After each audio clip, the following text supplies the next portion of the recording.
أعوذ بالله من الشيطان الرجيم. بسم الله الرحمن الرحيم. إن الله يأمر بالعدل والإحسان وإيتاء ذي القربى وينهى عن الفحشاء والمنكر والبغي يعظكم لعلكم تذكرون.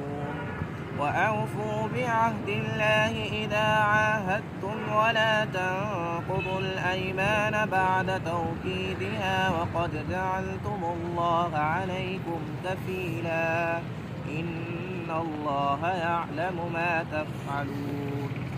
ولا تكونوا كالتي نقضت غزلها من بعد قوة أنكاثا تتخذون أيمانكم دخلا بينكم أن تكون أمة هي أربى من أمة إنما يبلوكم الله به وليبينن لكم يوم القيامة ما كنتم فيه تختلفون.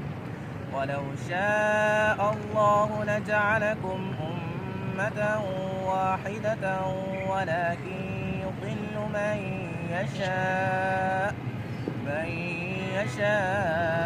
ويهدي من يشاء ولتسألن عما كنتم تعملون. تتخذوا أيمانكم دخلا بينكم فتزل قدم بعد ثبوتها